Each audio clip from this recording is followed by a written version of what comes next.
Right. Good morning, it's Aura from See Beyond Magazine, and this time I'm going to have the pleasure of interviewing Penney Peirce, who is a popular author, a lecturer, a counselor, and a trainer specialized in intuition, personal energy, frequency, and dream work. Good morning, Penny. Hi. How are you? I'm very good. Thank you so much for accepting our invitation and for enlightening the See Beyond Magazine audience and readers and listeners. Oh, that's my pleasure. Penny, you've been featured in very many different magazines such as Cosmopolitan and Good Housekeeping and New Age and Intuition. But most importantly, you have many books that you wrote, out of which 4 of them were published by Simon and Schuster. Mm-hmm. It's such a huge name. And just to mention, a few, it was The Intuitive Way, Frequency, that was the one that really, came very, very close to my heart. And then Leap of Perception. And the one that you are going to come out with on October 2017, this October, it's called Transparency, right? Yes. Yeah, and the subtitle of that one is Seeing Through to Our Expanded Human Capacity. Wow. And we need to be transparent. Unfortunately, we are all clogged up, by social media and tons of problems that we don't really see a solution for. We don't really see through or see beyond them, right? Right. So, Penny, you have so much experience when it's coming down to creative writing. And very many times people are asking, how do I start writing? What's the process of writing? So can you give us some tips of how your schooling and your education helped you become the prolific writer you are today? I think, I started very young when someone gave me a diary, like maybe 6 or 7 years old. And then you got everybody's autographs, all your friends, and then you wrote things in. Everybody had diaries, and we, wrote in each other's things, which got me kind of started keeping a journal. Okay. And that has been a long-term process for me, and it's evolved over the years. But also, I really enjoyed creative writing classes in school, and short stories and essays and whatever it was. I don't know why. Maybe you just have a natural tendency toward wanting to organize thoughts and put them together. Right. But I liked that. And so I think, and then I started writing poetry when I was pretty young as well. Stupid poetry, that was, but it was fun for me, and then that evolved as well. So, it just, maybe it was in my blood or karma or something, but the way it happens for me often is that maybe it's something about a need to share things that you're thinking. And maybe that's the natural teacher's instinct, is to, I found this great idea. I want to share it with everybody, or I saw this movie, so I wish you would look at it. You would like it too. But yeah, often things grab me, certain thoughts. I hear somebody say a sentence and I go, oh, that relates to this, this, and this. And then my mind starts to, connect things up. And then it becomes almost like this bubble inside that rises up out of my body and goes up here. And then it wants to pop and go out, onto something. And sometimes, like, especially with a poem, sometimes I hear the first line, and then I have to write it down. And as soon as I write it down, the next line comes, and then the whole thing, and then it goes, and I don't know where it's going to end, and then it ends in this beautiful way. It's like something else is almost writing it. And that's like it's a form of creativity that is, any form of creativity is magic, where you start it, you do your part, and then the imaginal realm does its part, then you do your part, then the imaginal realm does its part, and you're like, co-creating with the invisible world. And, to me, that's like, it's just so much fun, So the first step is then to just show up, right? And Yeah. the universe is going to match you. Because if you are absent, from the field of creation, nothing can come into being, correct? Right. Right. And I think part of that, I talk about it in my books, having this part of our mind, I call it the inner perceiver. And it's that part of our mind that helps you notice what you notice. So, and we all talk about mindfulness these days and paying attention and all that. But if you work with your inner perceiver, you start to become conscious of noticing what you're noticing. It's like, well, why did I see that? Or why did I think about that? Why did that strange image happen in my reality?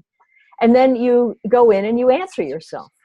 And you have a dialogue with that part of your mind so that you get through to yourself. You're saying, well, oh, why? Oh, I guess I'm thinking about this theme under the surface of my mind. That's where my fantasy was going. So why am I thinking about that right now? And it makes that deeper part of you conscious. So showing up, to me, is about working with that inner perceiver. Right. To really be present in the moment with what you're noticing. Right. And that's where I feel the bubble coming up and I go, oh, wait, there's something here that wants to be said. And I can feel the actual physical sensation of something rising that wants to formulate out of the right brain into the left brain and into language for me. Now, other people it might be music that comes out that way, or it might be a piece of artwork or something, or sculpture. But for me, it's words. And words to me also are about music. They are, if you write poetry and you listen for the sounds inside words and the beauty of how words combine, then it is like a kind of music. In fact, they used to call poets singers in the old days, It's not so much the words, it's the tone of.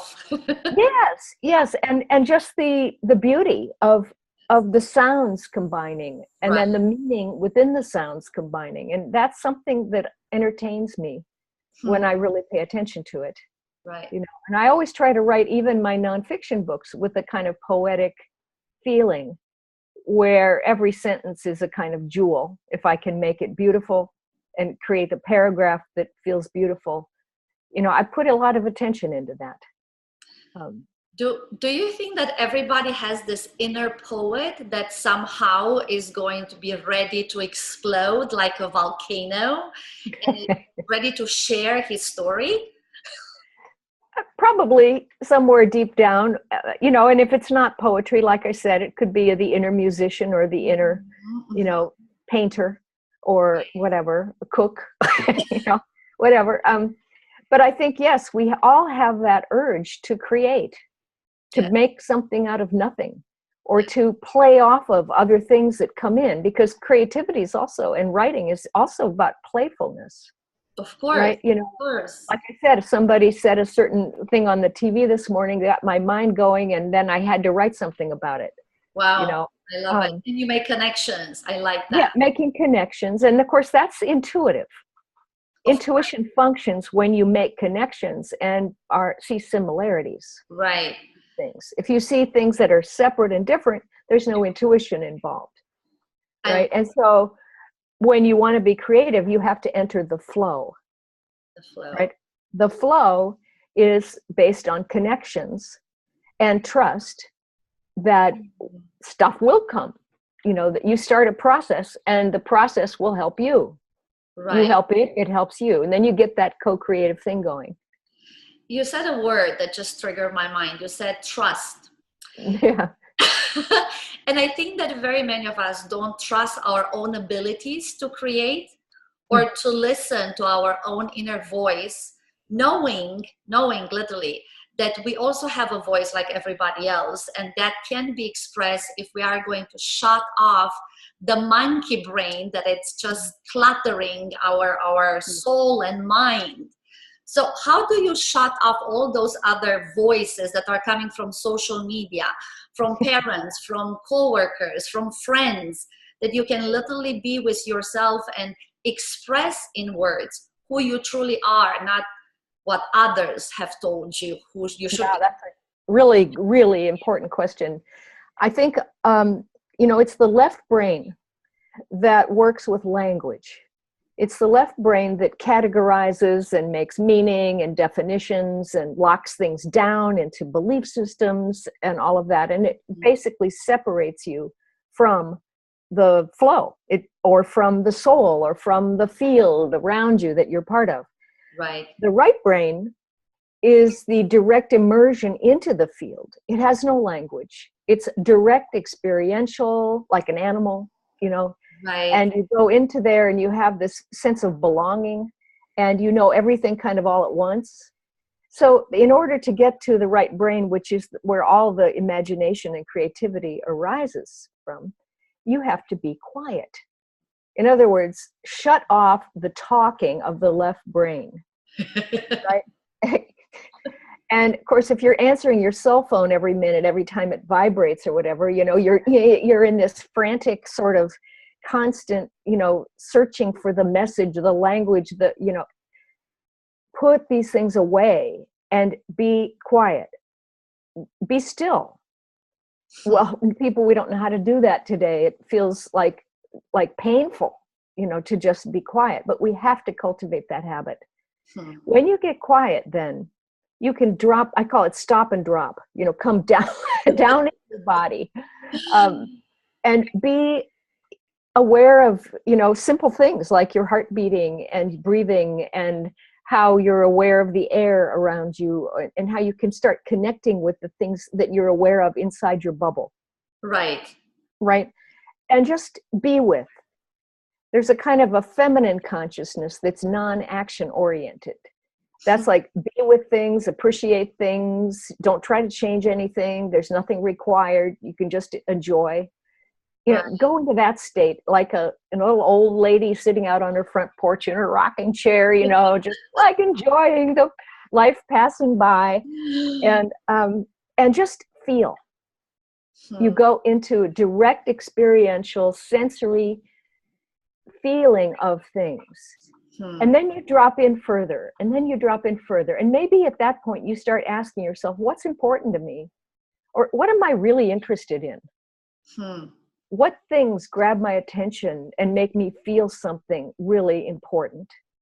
And it might be that there is a social issue out there, or something in the news, or, something that affects other people that hurts you, or that you feel like you want to help with.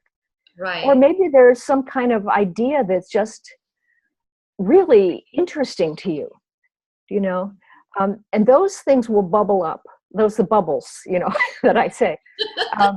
And you'll start to, oh, wait a minute, what about that idea? Oh, yes. Well, what do I think about that idea? Well, what could be done about that idea? You have to ask yourself some leading questions. Right. It's like mining. You have to shovel in there and dig out some things. And I think you do that through dialogue. Right. With yourself. With yourself, correct. Correct. So if I were to tell, writers, what would be the first step into the creative process, it would be just shut off your left brain and be at peace with your right brain, so you can feel the flow coming through you, and then start writing. So that's the first step. Well, no, and then find out what's really important and interesting to you. Correct. So that you get motivated and curious. Correct. And then you let things start to connect, the ideas, like, oh, I have this thought, well, what would it be like if we did this with it? Or what would it be like if we did that? Now you're going into your imagination to start sort of creating this art, this sculpture, this thing out of ideas. Right. Right. And those ideas often have emotion to them. They have passion. So you're unveiling pretty much, the different layers of a piece of art. That's it. You're allowing layers to become visible, and then, it's like Michelangelo started with a block of stone, and he saw the sculpture inside of it already, just removed the parts that weren't, the art. And so you have to get at what the real thing is. Right. And it's already there. It already pre-exists. I love You're that. sort of just getting at it. It will come to you as much as you go toward it. Correct. When the student is ready, the teacher will appear, right? Yeah. So what would be the second step? Now I have the ideas. I kind of like know what's in the field that I would love to explore. So what's next? With writing, I think it is, you do have to understand grammar and the specifics of spelling, grammar, rhythms of sentences, certain kinds of structure. You know, do you want a lot of run-on sentences or a lot of short, punchy sentences, or do you want semicolons and two pieces connecting, and or do you want to vary that rhythm within a paragraph, so that you have a sense of the you know, the detail part of the procedure, so that you've got your basics together. Then you can manipulate that to create an effect, you know, a fluid effect or an upsetting effect. Maybe you know, don't want any punctuation. Maybe you want to use weird punctuation. Maybe you know, want all short sentences that irritate people. You know, you do what you can with the structure you have to create an effect. And you'll know what that effect is because it'll come to you as you're writing. You know, if you want it to be beautiful and inspiring and uplifting, or if you want it to agitate people and make them think, you know, it's just depending what you feel like in that moment. But you need to have a sense of the basics, and don't overlook that, because you know how to edit things too. If you read something that doesn't work, how would you fix that so that it would work? And that's a good exercise to take, is work on other people's stuff. Read other people's good writing, or read other people's bad writing. That's exactly, that was my next question. So the more reading you're going to do, the better you're going to become at your own writing. Yeah. And read with a critical ear. Because, you know, is it music? What kind of music is it? Do you know? Is it rap? Is it, you know, whatever? Is it classical? I think there's a certain, you can feel the difference in writing that is very pedestrian and ordinary, where there's very little imagination, and writing that kind of lifts you and inspires you, or makes you just, oh my God, that is such a great sentence, you know, like, how did they think of that? Why did they use that word right there? You know, that just made all the difference in the world. Of course. You know? And then, and you're like, oh, beautiful writing. You know, it's like it's such a masterful thing, you know, and so if you read pedestrian, ordinary writing, you might take that and see, well, how could that be better? If I were going to rewrite this thought, how would I rewrite it? I love it. You know, practice with little things like that aren't that important. Then start on crafting your own paragraphs. You know. Do you have a rigorous schedule when it's coming down to writing? When I have a book contract and they give you, you know, it's in your contract when it's supposed to be done, right? You know, so so you kind of have a sense that I can do X number of chapters in a month, and you have to figure that out. Then that's your job at that point. That you go to work every day and you work on it for X number of hours a day to get that amount done. And so I think you have to be disciplined in that regard, because you can't just be, I don't feel like it today, you know. It's, you know, and then, so what I just start in the morning, and I often reread what I did the day before, fix it. I often edit as I go along. And then I write for X number of hours, and sometimes I go back through again and again and again and again as I write that day, and then I go it again in the morning. So I clean things up a lot as I go along, and the ideas I write about are pretty complex. I'm translating very big, metaphysical, large-scale, abstract conceptual ideas down into palatable language where people can actually have a direct experience of some of these things, and not use language that's too out there. so I can get confused. I'm writing and, like, did I say that before?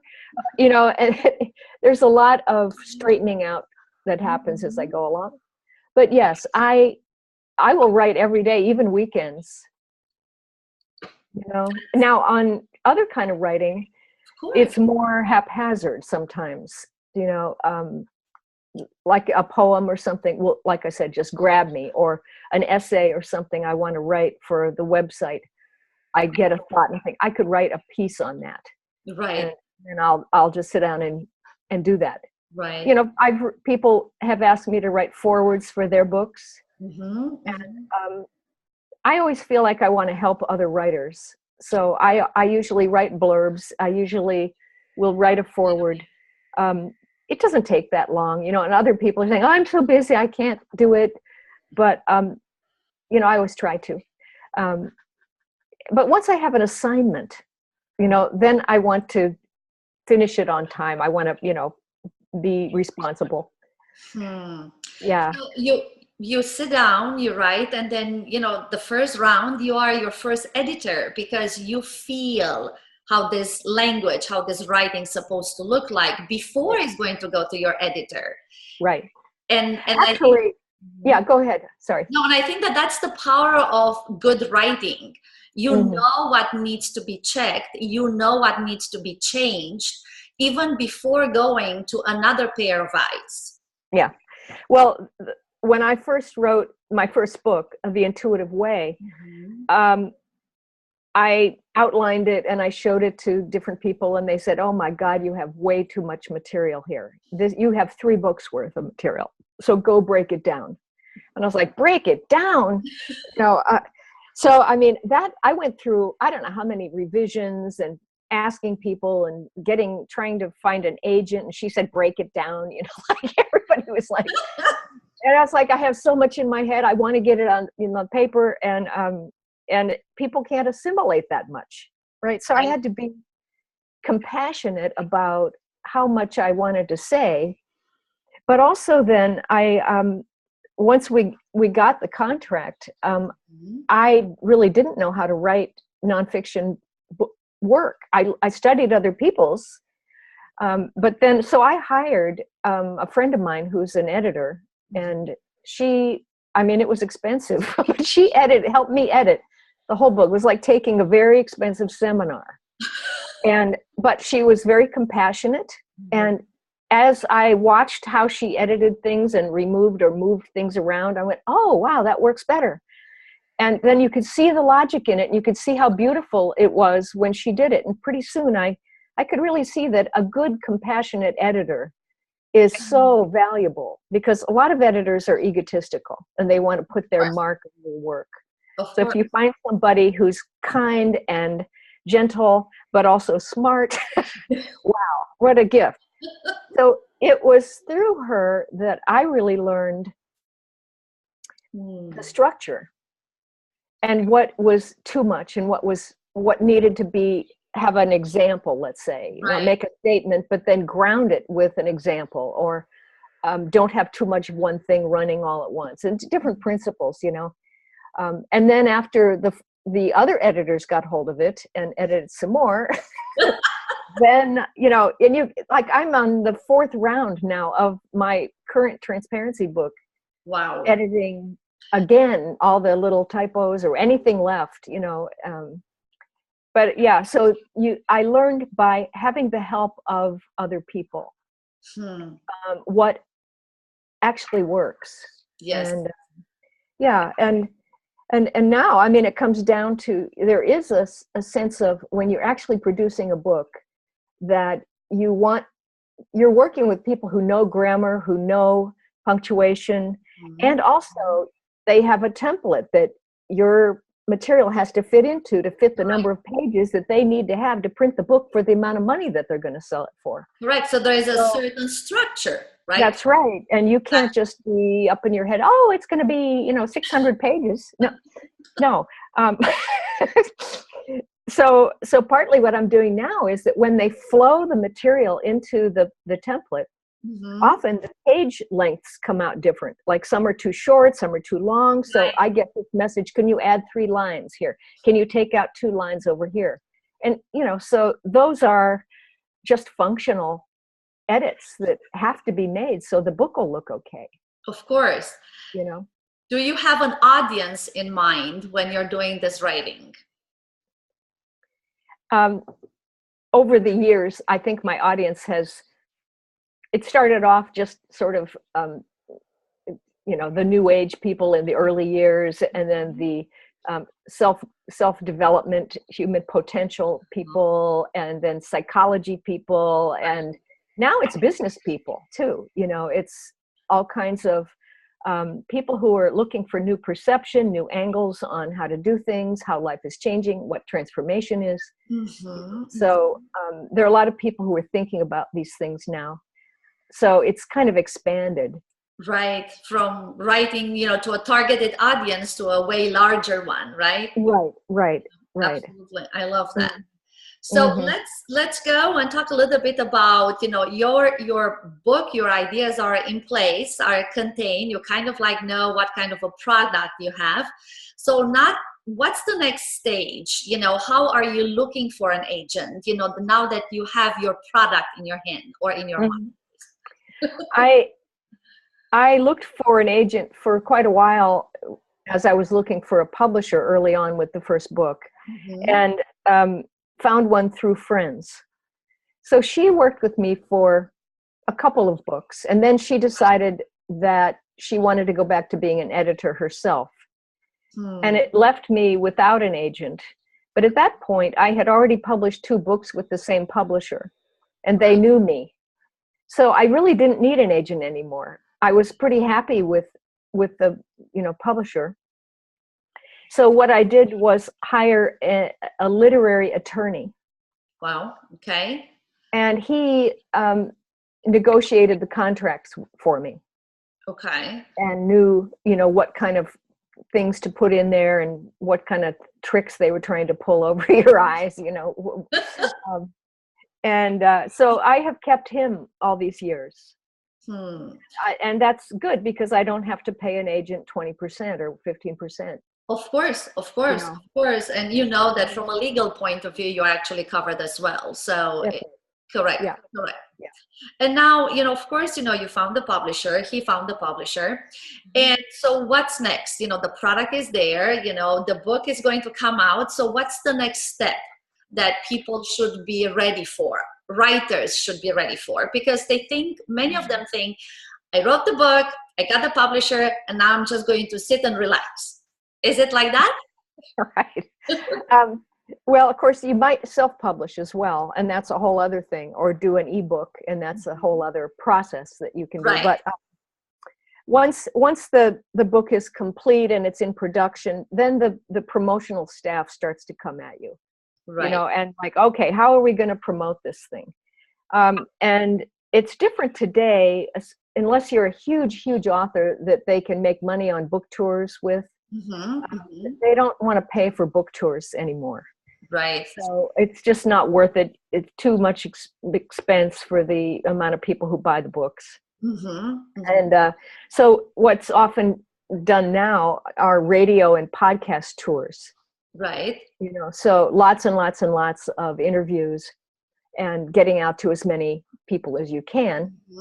And then the salespeople will come to you now too. They want what are the, mine actually asked me last week for keywords, because I have unusual words in my book that could mean something like a list of keywords, almost like you would put on a website. And then they wanted pithy stories that their sales or things about your book, that because their sales team has 200 books that they're trying to pitch to different distributors and stuff. So they have to know something about it and make it interesting. So I never had to do that before. Now I have to do that too. Now I'm like training the sales team about what my book is. And doing, they write the copy often in New York for a book that they've never seen, or awful sometimes. It's just awful. And like, oh, here are 3 points about this book. Let's put them all in one sentence. And, and just, not really getting the energy of what the book is. So I've been, this time around especially, been rewriting all the promotional copy for the press releases, Amazon, Barnes and Noble, all the description of your book that goes out to the public, the back cover, the flaps Right. of what the book's going to have. I solicited all the endorsements. I solicited somebody to write the foreword for me. That takes a lot of time. Of course. And I got very little help from the publisher on that. But I think people need to know these things because it's a lot of work. I mean, it's 90%, it's you who's going to create a product. And then when the product is done, it's not that you're just going to, plop it into the publisher's lap and you're going to move on. I mean, you have to do a lot of work after that. The writing is just 10%. Yeah. Yeah. And somebody said to me the other day that they thought their publisher was really just a glorified printer today. So I don't know, but they do all the foreign rights sales, and they do a lot, but they do make a lot too. The author gets very little in these contracts. I know. Much better if you self-publish, or ebooks, you get a lot bigger percentage, but you don't have the sales force. Right. And the distribution as well. Right. Yeah. And the distribution. Yeah. So, there are trade-offs, but they want you to have a platform, right? That's the word. That's the word. And that often is, Facebook, social media, your mailing list, newsletter, blogs, and all that stuff that's a lot of work that you don't get paid for either, keeping all that up, and it's all promotional work. So, and it's also a lot of writing as well. Of course. Generating content related to your book, of course. Yeah. Right. And then courses, and going out and teaching and talking and lecturing at conferences or whatever it's going to be, to help people find you and know about you. They have to know you're out there. Of course, your presence, your public presence. And that is if you're going to try and make a large part of your living from writing. I think writing is, I remember when I did my first book, people said, this is just a glorified business card that you hand to people and say, here's what I am, and they get a feel for you. But I also remember when my first book went out, it was much more popular than I thought it would be. And it went into like 30-something languages, The Intuitive Way. Congratulations. And then people started calling. And I said, it's going out there and making friends for me in the world that I would not have been able to find, by myself. And so it was like an extension. That's what good writing is all about. That's what I think. It's inspiring people. It's inspiring. Yeah, and it's almost like creating a large family out in the world. I like to think of it that way. Like-minded souls, pretty much, that are going to vibrate, with you. Yes. So we will definitely have you once again, right before your book is going to be out, Transparency, that it's going to come out in October. And then we are going to talk about that particular book and some inside stories. Oh, no worries. What the book is all about. We're all transparent here, and phone calls, are there for all of us, right? It's the real world that kicks in. Technology things you have to remember to do, like get everything to work. Well, this was really fun talking about the writing. I hadn't really thought very deeply about it recently. Thank you so much. I mean, for all the inside tips, because I think there are very many people out there who would like to write and they don't really know the stages. And thank you for clarifying that for all of us. Yeah. Well, thank you. Thanks for asking the questions. Thank you so much, Penney. And looking forward to seeing you. Okay. Okay, great. Thank you, my dear one. Bye. Have a great Bye-bye. Bye-bye. Bye.